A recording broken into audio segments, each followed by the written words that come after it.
एकदम विस्फोटक बिन्दुमा पुगिसकेको छ। त्यो कारणले नै यो उतार चढाव छिटो आएको हो। न त केपी ओलीले त गर्छु भनेकै थिएन, उनलाई फाल्नुपर्ने कारण के थियो। तर छिटोभन्दा छिटो गर्नु परेको छ, जो काम केपीबाट भएन होइन, शेरबहादुर ल्याइए। त्यस कारण मलाई लाग्छ यिनको पहिलो एजेन्डा जसरी 12 बुँदेपछि इन्डियनले गराइदिएको कारणले 12 बुँदे समझदार 63 सालपछि 8 दलीय गठबन्धनको बैठकको पहिलो एजेन्डा नै जन्मको आधारको नागरिकता ऐन बन्यो होइन। त्यो त उनको एजेन्डा थियो। उनले यो गुण ल्याएर सत्तामा पुर्याइदिए बापत त्यो त ऋण तिरेको थियो। त ठ्याक्कै त्यही हो, एमसीसी त्यही हो। शेरबहादुरको शपथको कुरो टुङ्गिने बित्तिकै एमसीसीको मुद्दा अगाडि बढ्छ र यही कारणले यो उतार चढाव आएको छ। जो काम केपीबाट हुन सकेन, एउटा केपीबाट हुन सकेन, बरु पछिल्लो कालमा के भयो भन्छ भने सायद ओलीले पनि हेरे होलान्।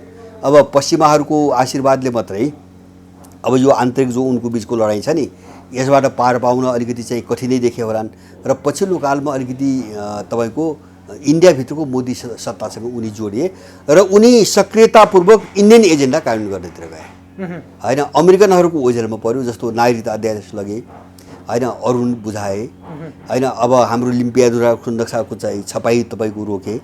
अनि चाहिँ तपाईँको कोशी उच्चपातको निम्ति कोशी बेच्ने तयारी चलिरहेको थियो। अब एयरपोर्टमा इन्डियन सेना राख्ने चाहिँ तपाईँको छलफल चलिरहेको थियो। अब धमाधम इन्डियनहरूको चाहिँ पक्षमा काम गरे। अब जुन शक्ति जो इन्डियामा अहिले सत्ता छ, त्यो सत्तासँग पश्चिमाहरूका केही चिजहरूमा द्वन्द्व बढिरहेका छन् जो उनलाई पचेन। र केपीको यो चाहिँ मुभले गर्दाखेरि उनलाई थप समस्या भयो र उनले शेरबहादुर अगाडि राखेको मैले बुझ्छु। अब प्रचण्ड जस्ता बाबुराम जस्ता मान्छेहरू बनी बनाउ रूपमा उनकै मान्छे थिए, सधैँभरि उनकै मान्छे थिए, शेरबहादुरको निम्ति अनुकूल हुने नै भए। त्यो मात्र होइन, माधव नेपाल पनि उनकै अनुकूल मान्छेहरू हुन्।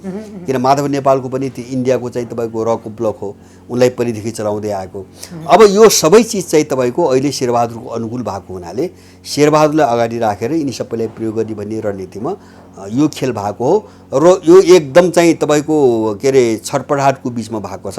त्यसकारणले एमसीसी जस्ता विदेशीका एजेन्डाहरू यहाँ ढिलो हुन्छन्, अगाडि बढ्न ढिलो हुन्छन् भन्ने चाहिँ मलाई लाग्दैन। तर यससँग जोडिएको अर्को सवाल के हुन्छ भने यिनले चाहँदा चाहँदै पनि कति सम्भव छ होइन, विश्वको राजनीति हेर्दाखेरि त्यो कति सम्भव छ, त्यसले नेपाललाई कता पुर्याउँछ, नेपालमा भोलि चाहिँ कस्तो खालको परिस्थिति सिर्जना हुन्छ, त्यो छुट्टै कुरा हो। मलाई लाग्छ एमसीसी तपाईँको अब मैले अझै पनि त्यो सम्भावना देख्दिनँ। एमसीसी पारित भएछ भने त्यो पारित भएको भोलिपल्टैदेखि नेपाल अन्तर्राष्ट्रिय शक्तिहरूको आँखाले देख्न सकिने गरी मुठभेड स्थलको रूपमा परिणत हुन्छ। एक खालको भन्नुहोस् न, जो सिरिया अहिले भइरहेछ नि, सिरियाको अवस्थामा नेपाल पुग्छ। अब यसमा कसैले शङ्का गर्नुपर्ने मैले चाहिँ देख्दिनँ। अब अर्को विषय, यति बेला अब नेपालको यो प्रधानमन्त्री कार्यपालिका र राष्ट्रपति संस्थामा अलिकति टसल भएको जस्तो, सानसाना कुराहरूमा पनि टसल भएको जस्तो पनि देखिरहेछ, विवाद भएको। पहिला पनि राष्ट्रपति संस्थालाई बिस्तारै विवादमा तानिँदै आइरहेको थियो राष्ट्रपति कार्यालय। शेरबहादुर देउवाको शपथ ग्रहणमा पनि जुन किसिमको नियुक्तिको एउटा पत्र पनि तयार भयो, त्यसपछि जुन किसिमका कुराहरू बाहिर आयो त्यो तपाईँले पनि जानकारै हुनुहुन्छ। त्यसले चाहिँ अब नेपालको आन्तरिक राजनीतिमा हाम्रो यो प्रधानमन्त्रीको कार्यालय र राष्ट्रपति कार्यालयहरूको जुन किसिमको विवाद हुन सक्ने देखिन्छ भावी दिनमा, यसका असरहरू चाहिँ के हुन्छन्, कहाँसम्म जान सक्छ यो विवाद चाहिँ? होइन, यो गराउनु खोजेको, मैले भने नि यो गराउनु खोजेको। जस्तो एउटा चाहिँ हामीले बुझेको जानेको अनुभव गरेको कुरा के हुन्छ भने राष्ट्रपतिको भूमिका पनि त्यो एमालेको कार्यकर्ता जस्तै थियो, त्योभन्दा माथि थिएन। यससँग जोडिएको अर्को पाटो के हो भन्छ भने राष्ट्रपतिले मन्त्री परिषदले गरेका सबै निर्णयहरू चाहिँ सही त गर्नै पर्थ्यो होइन, त्यो त कानुनी प्रावधान पनि थियो। त्यस कारणले गर्दाखेरि होला भित्र मनले भावनाले उनी एमाले निकट थिइन्, त्यो बुझ्ने कुरा हो, त्यो बुझ्ने कुरा मात्रै भयो। तर कानुनी रूपमा उनीसँग अर्को बाटो पनि थिएन होइन। जस्तो हिजो यिनको रामवरणले पनि त्यही गरेको हो, सरकारले जे निर्णय गर्थे रामवरणले गरेको पनि त्यही हो होइन। त्यस कारणले गर्दाखेरि तर चाहिँ अब अहिले राष्ट्रपतिसँग जोडेर जो कुराहरू उठिरहेछन् तिनी कुराहरू राष्ट्रपतिले निष्पक्षतापूर्वक होइन काम नगरेको भन्ने कुरासँग सम्बन्धित छैन। मैले कस्तो देख्छु भन्छ भने त्यो राष्ट्रपति भनेको यद्यपि त्यसले काम गरेको छैन, तर त्यो राज्यको पावर सेन्टर हो। जस्तो हिजो दरबार थियो, दरबार हत्याकाण्ड हुँदाखेरि नेपाल के भयो हामीले अहिलेसम्म झेलिरहेछौँ। किन त्यो राज्य चलाउने, राज्य सञ्चालन गर्ने एउटा मियो समाप्त हुँदाखेरि नेपाल यस्तो तरलतामा गयो कि त्यो अहिले पनि ठोस हुन सकेको छैन। त्यो तरलता अहिले पनि रोकेको छैन। अबको डिजाइन त्यही हो, राष्ट्रपतिमाथि महाभियोग लगाउने जुन कुरा आइरहेछ नि, त्यो यो औपचारिक चाहिँ रूपमै भए पनि जो शक्ति केन्द्र छ नि राज्यको होइन त्यसले अब ठोस रूपमा काम गरेको छैन, त्यो आफ्नो ठाउँमा छ। तर शक्ति केन्द्र त त्यही हो। अहिले औपचारिक भाषामा मान्दा, कानुनी रूपमा कुरा गर्दा देशको राज्यको शक्ति केन्द्र भने त राष्ट्रपति हो अहिले। त्यस कारणले त्यसलाई सिद्ध्याएर एउटा ठुलो भ्याकुम खडा गर्न खोजिएको छ अहिले। यो ठ्याक्कै दरबार हत्याकाण्डकै अर्को संस्करण हो यो होइन। अहिले राष्ट्रपतिलाई महाभियोग भन्ने कुरा हो। त्यसका पछाडि एउटा चाहिँ पुरै सिस्टममा एउटा भ्याकुम रिक्तता कसरी खडा गर्ने भन्ने कुरा हो क्या। त्यो जोडेको कुरा हो। जस्तो राष्ट्रपति महाभियोगको लागि सिद्धियो भने त जस्तो पावर सेन्टरै सिद्धियो नि, पावर सेन्टर त समाप्त भयो। अब अर्को राष्ट्रपति कसरी आउँछ, कसले ल्याउँछ, सम्भावना छ कि छैन। अब यो त सबै अनिश्चित भयो। अब अनिश्चितताको बाटोमा गयो। पावर सेन्टर पनि नरहने होइन। यही सन्दर्भमा हिजो मात्रै पूर्व प्रधानमन्त्री बाबुराम भट्टराईज्यूले अब यो दलको ऊ भन्दा पूर्व प्रधान न्यायाधीशहरूलाई चाहिँ राष्ट्रपति बनाउनु पर्ने भयो, अलिकति अप्ठ्यारो भयो भनेर पनि एउटा चिज बाहिर फाल्नुभयो होइन। उनीहरूले त्यो कार्ड फ्याँकिरहेको छन्, आफ्नो अनुकूलतामा फ्याँकिरहेको छन् होइन। जस्तो त्यसो भए त दलितताको कुरा किन गर्ने, दलितता किन कुरो गर्ने? सिधा भन्नुहोस् न, यो सिस्टम निकममा भएपछि आउने कुराहरू यस्तै हुन्। त्यस कारणले गर्दाखेरि पूर्व न्यायाधीश किन? पूर्व न्यायाधीश चाहिँ तपाईँको त्यो जिम्मेदारी वहन गर्छ भन्ने ग्यारेन्टी के? समस्या सिस्टमको हो होइन, प्रणाली राज्य प्रणालीको हो। यो सिस्टमै नि विदेशी सिस्टम हो, विदेशीले थमाइदिएको सिस्टम हो। अनि चाहिँ तपाईँको राष्ट्रपतिमा व्यक्ति फरक र अब बाबुरामले भनेको मान्छे गएर हुन्छ होइन। जस्तो बाबुराम जस्तो मान्छे भयो भने उनको निम्ति होला, उसले त्यस बुझाइन्छ होइन। पटक भनेकै छ नि बाबुरामले, पटक धम्की दिएकै छ नि, यस्तो नगरे नेपाल चाहिँ यस्तो हुने खतरा छ भने त पटक धम्काएकै छ नि उनले। त्यही कारणले यो आफ्नो अनुकूलतामा कसलाई बनाउने भन्ने कुराहरू हुन् होइन। देशसँग यिनी मुद्दाको सरोकार छैन, यो दलालहरूको लडाइँको कुरा मात्रै हो। त्यस कारणले जस्तो होला म विद्या भण्डारीको कुनै पनि काम मैले राम्रो देखिनँ मेरो आफ्नो नजरमा होइन। हिजो पनि मैले चाहिँ जस्तो दरबार हत्याकाण्ड हुँदाखेरि दरबार भनेको एउटा सामन्तवादको एउटा प्रतीक हो भन्ने मलाई पनि त्यो परेको थियो, लागेको थियो। मलाई लागेको थियो धेरैसम्म ठिक हुँदो भने हो। विद्या पनि एमालेकै निम्ति काम गरे त्यो पनि सत्य हो। अब राजा पनि चाहिँ तपाईँको ठ्याक्कै जनताको प्रतिनिधित्व गर्ने थिएनन्, त्यो पनि सत्य हो। तर मेरा मनमा लागेको कुराले मात्रै देश चल्दो रहेनछ, त्यो अनुभूति भयो अहिले मलाई। र देश भन्ने कुरासँग अरू धेरै चिज जोडिएको हुँदो रहेछ। जस्तो पावर सेन्टर चाहिँ वीरेन्द्रको हत्या हुँदाखेरि देशको दुर्दशा के भयो, भोलि चाहिँ तपाईँको विद्या भण्डारीलाई त्यहाँबाट हटाउनु बित्तिकै देश कहाँ पुग्छ? देश कहाँ पुग्छ? त्यो मियो नै नरहेपछि अनि देश कहाँ पुग्छ त भनेपछि हो देशलाई त्यो चाहिँ नियन्त्रणै गर्न नसक्ने लिक्विडेसनमा तरलतामा लैजाने, एउटा चाहिँ डरलाग्दो चाहिँ मुठभेड रक्तपातको अवस्था सिर्जना गर्ने र चाहिँ तपाईँको ठ्याक्कै अब चाहिँ आफै थला पर्ने खालको वातावरण बनाएर यहाँ चाहिँ विदेशी फौज उतार्ने डिजाइन हो। बाबुरामको कुरो त्यही हो। बाबुराम उसले त लाज मान्नु भने निर्लज्ज मान्छे हो। यो संविधान बनाएर होइन आफै बसेर यसलाई चाहिँ संसारको सबभन्दा उत्तम भनेर अनि चाहिँ चर्को चाहिँ लोकतन्त्रवादी, चर्को दलीय प्रणालीको पक्षधर, हिजो केपी ओलीले रहने दलीय मूल्य मान्यता चाहिँ उल्लङ्घन गर्यो भनेर सबभन्दा कराउने उही मान्छे होइन। अनि उसले न्यायाधीशलाई बनाउने भन्दाखेरि लाज लाग्दैन, किन ऊ त परिचालित हो, उसलाई के लाज होइन। बाबुराम भट्टराई केपी ओली चाहिँ अनुकूल थिएन, दलीय प्रणालीको चर्को आघात गरे उनीहरू। अब केपी ओली अहिले छैनन्, चाहिँ सिआईले भने अनुसार काम हुने स्थिति आयो, त्यसपछि चाहिँ अब त्यही आफूले उगाद गरेका चिजको उल्लङ्घन गरेर उसलाई चाहिँ पूर्व न्यायाधीश चाहियो। पूर्व न्यायाधीश भनेका सब सिआईका एजेन्ट हुन्। उनले यति घृणित भूमिका खेले होइन। अदालतमा विचाराधीन रहेको मुद्दालाई उनले सामूहिक रूपमा वक्तव्य दिएनन् अनि त्यो नैतिक अधिकार उनीसँग थियो कि थिएन? अदालतलाई प्रभावित पार्ने गरी होइन सडकबाट वक्तव्यबाजी गर्ने अधिकार पूर्व न्यायाधीशलाई हुन्छ कि हुँदैन? उनको नैतिकता हुन्छ कि हुँदैन? उनीहरू त्यो योजनाबद्ध हिसाबले चाहिँ तपाईँको मिसनमा प्रयोग भइरहेछन्। त्यस्तो न्यायाधीश त बाबुरामले त खोज्ने भयो, पूर्व न्यायाधीश जसले सबै चाहिँ तपाईँको अमेरिकनको निम्ति काम गरिदिन्छ, रको निम्ति काम गरिदिन्छ। त्यस कारणले यिनी चाहिँ के हुन्छ भने जस्तो भनौँ न मैले, यो अपराधीहरूको निम्ति न संविधान छ, न कानुन छ, न नैतिकता छ, न मूल्य छ होइन। आफूलाई चलाएको मालिकको पक्षमा जे गर्दा वातावरण अनुकूल हुन्छ उसले त्यही कुरा गर्छ। हामीले बुझ्ने यति हो। त्यस कारणले गर्दाखेरि अब हामीले जाने कहाँ हो त भन्छ भने यो सबै जन्जालबाट चाहिँ देशलाई कसरी बाहिर निकाल्ने भन्ने हामीले सोच्ने कुरा हो। यिनी कोहीबाट सम्भव छैन। जस्तो केपी ओली बेठिक शेरबहादुर ठिक भन्ने अब अनि त्यो त उनले भन्ने कुरो हो होइन। जो शेरबहादुरको मिसनमा प्रयोग भएका मान्छे त्यो उनले भन्ने कुरा हो। भोलि चाहिँ शेरबहादुर जान्छ, अर्को चाहिँ तपाईँको बाबुराम लाग्यो, उसलाई ठिक भन्ने त्यो त्यही मिसनसँग जोडिएको मान्छेले भन्ने कुरो हो। हामीले केही पाउँदैनौँ, यिनी दलालहरूको चाहिँ तपाईँको लडाइँमा फसेर हामीले केही पाउँदैनौँ।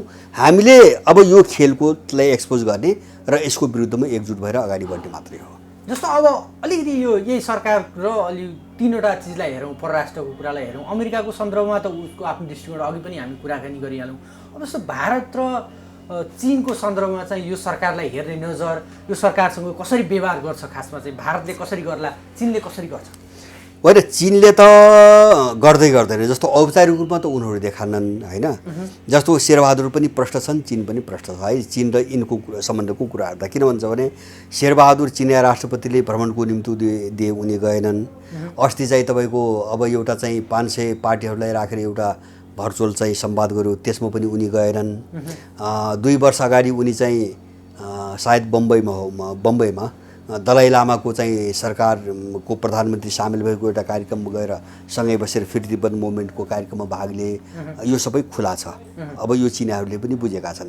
अर्कोतिर चिनिया पाटोबाट हामीले के देखेका छौँ भन्छ भने जस्तो अहिलेसम्म शुभकामना तपाईँको चीनले दिएको छैन देउबा। त यिन त साङ्केतिक भाषा हुन्।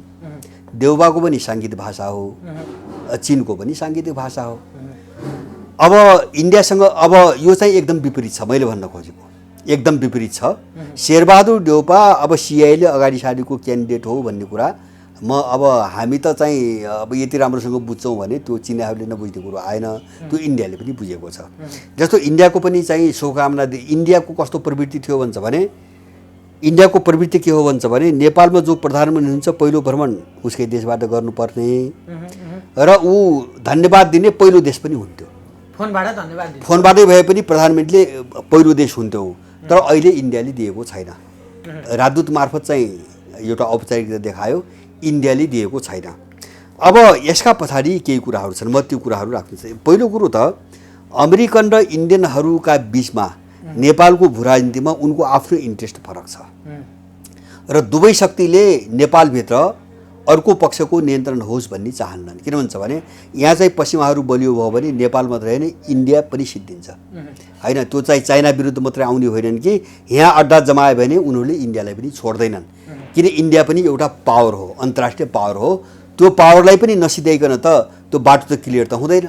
किन चाइना मात्रै, रसिया चाहिँ अवरोध हो उनको निम्ति, चीन अवरोध हो, इन्डिया अवरोध हो, ब्राजिल जो अलिकति पावर छ नि सबै अवरोध हुन्। सबैलाई किनारा लगाउने। यद्यपि कसैसँग अहिले देखिएका छन्, कसैसँग मिलेको जस्तो गरिरहेका छन्, तर चरणबद्ध रूपमा उनीहरूले सबैलाई गर्छन्। त्यो कुरो इन्डियनहरूलाई पनि थाहा छ होइन। अब अमेरिकनलाई यहाँ चाहिँ तपाईँको ल्याएर आफू कमजोर हुन उनीहरू चाहन्नन्, एउटा कारण। दोस्रो चिज के छ भन्छ भने अहिले अमेरिकनहरूसँग नाङ्गो रूपमा देखा परेर चीनसँग दुश्मनी गरी जोखिम उनीहरू बोल्न चाहन्नन्। किनसँग चीन भन्छ रुससँग, चीनसँग त यो सम्बन्ध भएकै छ होइन। अब अमेरिकनहरूको कारणले अथवा उनीहरूसँगको निकटताको कारणले रुससँग दुश्मनी भयो, चीनसँग जस्तै स्थिति भयो भने इन्डियनहरू टिक्न अत्यन्तै गाह्रो छ। इन्डियनहरू टिक्न र एउटा चाहिँ सिङ्गो देशको रूपमा रहन अत्यन्तै गाह्रो छ। यो दुईटा शक्तिको जो पावर हुन्छ नि, जो अन्तर्राष्ट्रिय पावर छ नि, यसलाई थ्याक्न सक्ने हालतमा इन्डियनहरू छैनन्। त्यसमा पनि पछिल्लो कालमा त के भयो, अफगान पनि अब उनको विरुद्ध खडा हुने स्थिति आयो है। अब तालिबान आउने बित्तिकै इन्डिया अर्को समस्यामा पर्छ होइन। उता चीनले अस्ति भर्खरै के गर्यो भन्छ भने भुटान र चाहिँ तपाईँको मालदिप्सलाई छोडिकन बाँकी दक्षिण एसियाका 4 देशको एउटा विकल्प रूपमा भर्खरै गरिरहेछ। अब यो समस्यामा इन्डिया एकदम एक्लो परिरहेछ, एकदमै एक्लो छ।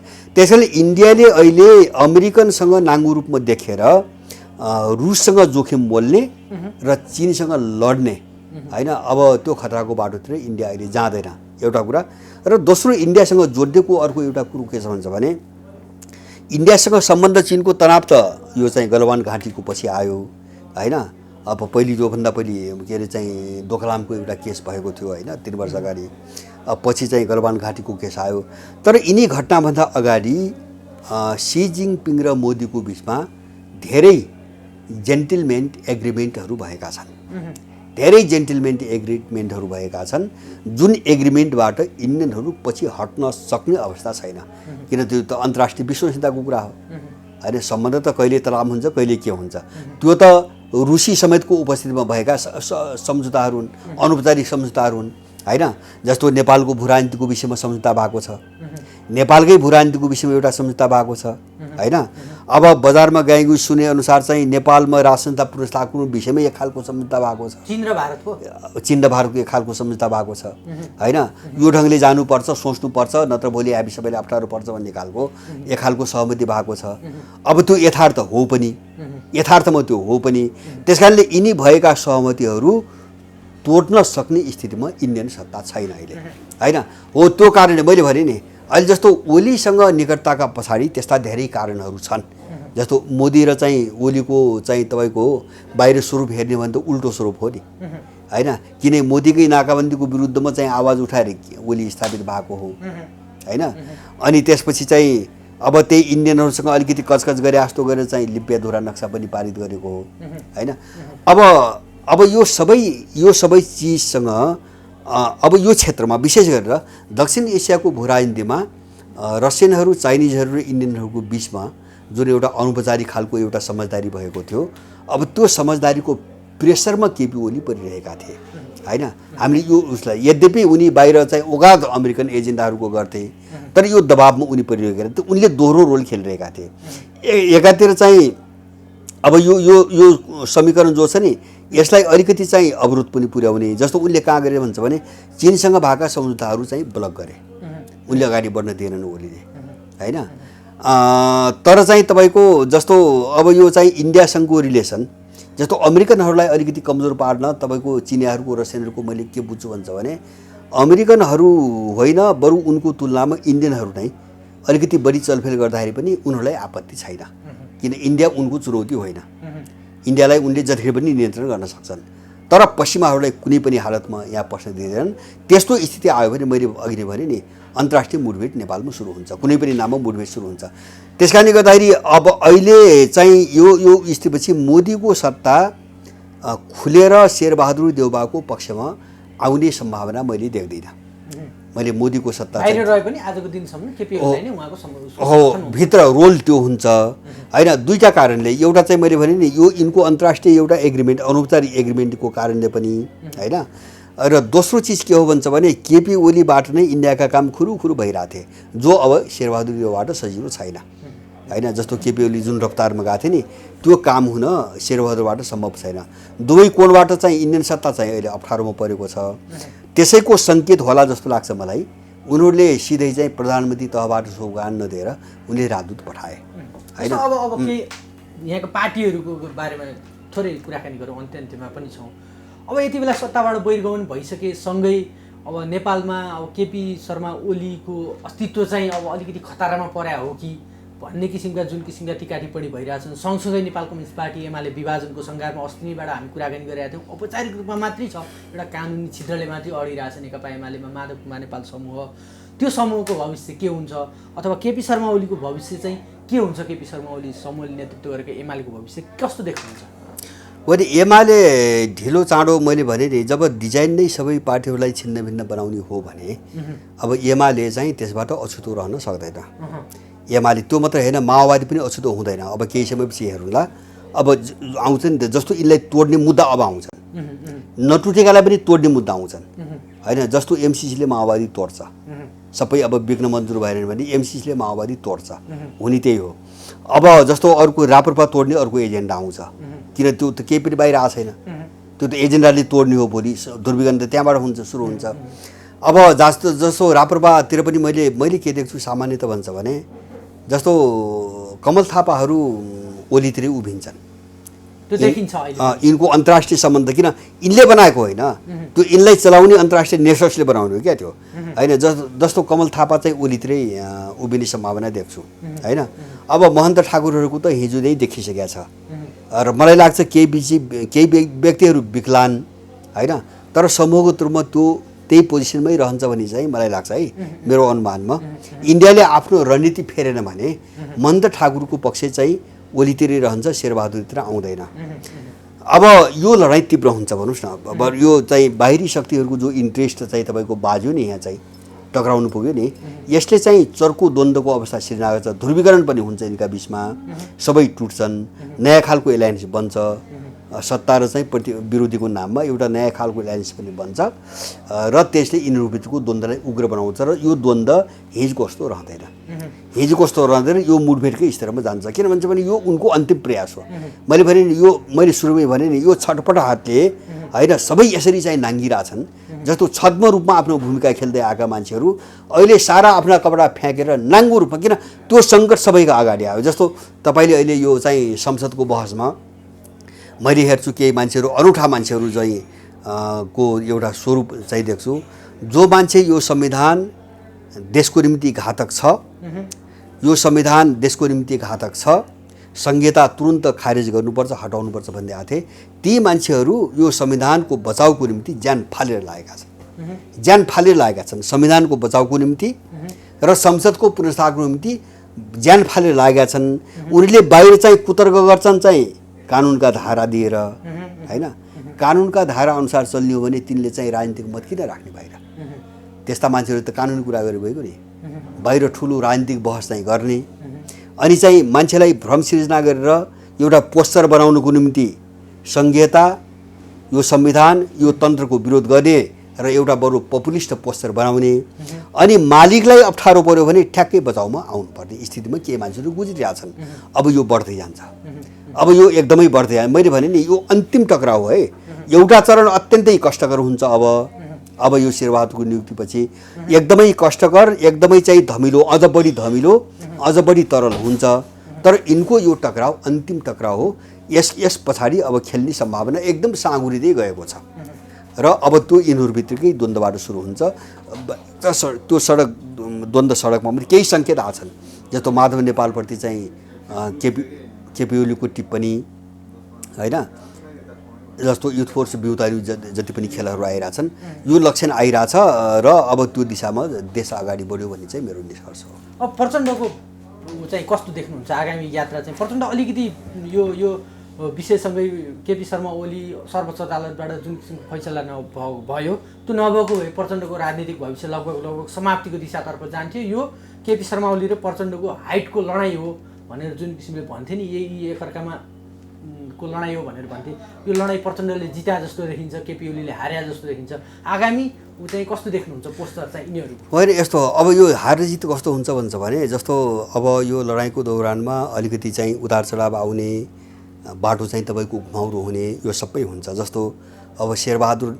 नै हाल्लान् भन्ने अनुमान कसैलाई थिएन तर मैले भने नि अब यो नेपालभित्रको अन्तर्राष्ट्रिय पावर ब्यालेन्स र यहाँको राज्य प्रणालीभित्र पश्चिमाहरूको पकड जस्तो न्यायालय बुद्धिजीवी मिडिया जतितिर लगानी छ नि उनको यो त ठुलो जत्था छ यहाँ त झनै भन्ने हो भने दलहरूलाई छोडेर भन्नुभयो भने अहिलेसम्मको इतिहास हेर्दा टोटली पश्चिमाहरूका मान्छेहरू यहाँ मानवाधिकारवादीदेखि लिएर यिनी बौद्धिक भन्नेदेखि लिएर नागरिक समाज भन्नेदेखि लिएर होइन न्याय प्रणालीभित्र कर्मचारी तन्त्रभित्र होइन सेनाभित्र यो सबै पश्चिमाहरूको जत्था छ यहाँ होइन पश्चिमाहरूको लगानी छ हो त्यसका बिचमा टक्राउ भयो क्या अहिले होइन मैले भने नि यहाँभित्रको अन्तर्राष्ट्रिय पावर ब्यालेन्स र पश्चिमाहरूको आफ्नो जो सर्कल छ नि त्यसका बिचमा टक्राउ भयो त्यो टक्राउमा चाहिँ तपाईँको उनीहरूले अदालतलाई प्रयोग गरेर चाहिँ अगाडि बढे छिचोल्न खोजे होइन नत्र भने यो स्थिति आइहाल्ला भन्ने पनि थिएन सामान्य परिस्थिति हेर्दा अब यहाँनिर प्रचण्डको भूमिका पहिलेदेखि के हुन्छ भने उनको राजनीतिक भूमिका केही पनि छैन जस्तो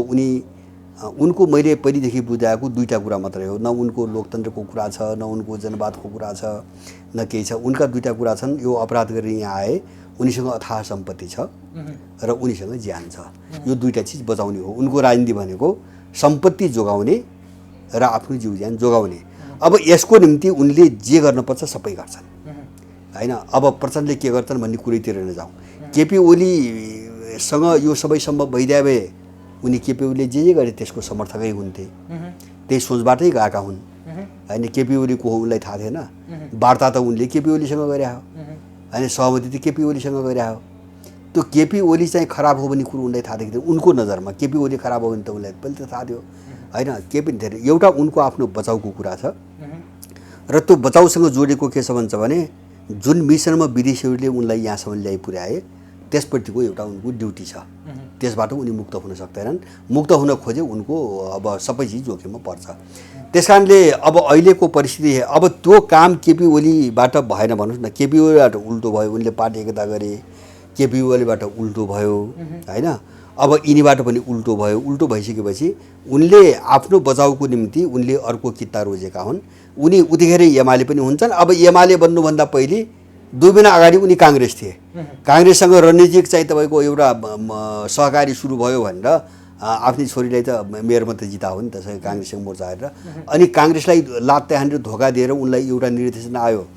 भोलिपल्टै चाहिँ ओलीसँग मिलेको पार्टी एकता गर्थे होइन। अब अहिले छुट्टी फेरि शेरबहादुर देउवासँग गए।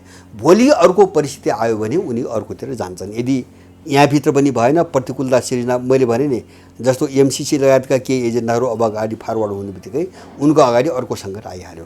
त्यस कारणले विदेशीले उनलाई प्रयोग सबैलाई प्रयोग गर्ने हदसम्म प्रयोग गर्ने हो। अब प्रयोग हुन सक्ने खालको चाहिँ परिवेश समाप्त भयो भने उसलाई लात्ती हालेर नालीमा फ्याँकिदिन्छ, जस्तो ओलीको अभिगत भयो। माधव कुमार नेपालको भविष्य चाहिँ कस्तो खासमा? माधव नेपाल धेरै एक्सपोज नभएका मान्छे हुन्। सुन्नुहोस् है, धेरै एक्सपोज नभएका मान्छे हुन्। किन भन्छ भने हिजोको परिस्थिति जस्तो यो परिस्थिति जटिल हुँदै हुँदै हुँदै जो यो विस्फोटक बन्दैछ नि, यो पछिल्लो चरणमा उनीको भूमिका ठुलो ठाउँमा छैन। जस्तो प्रधानमन्त्री पनि उनी छैनन्, पार्टी अध्यक्ष पनि पार्टी अध्यक्ष पनि छैनन्। उनको भूमिका नदिएको हो। तर यो खेलका पछाडि जो नेपालमा जो देखिँदैछ नि, यो खेलभित्रको एउटा चाहिँ ठुलो शकुनी माधव नेपाल हो। मलाई चाहिँ एउटा ठुलो शकुनीको रोल माधव नेपालको छ। जस्तो शेरबहादुरलाई अब त्यो परमादेश जारी गरेर प्रधानमन्त्री बनाउने भूमिका त निर्णायक भूमिका त माधव नेपालको हो नि होइन। प्रचण्ड त विरोधी भयो, छुट्टै कुरा भयो। एमाले भनेको छ, पार्टी एउटै भनेको छ, तर भूमिका त माधव नेपाल हो।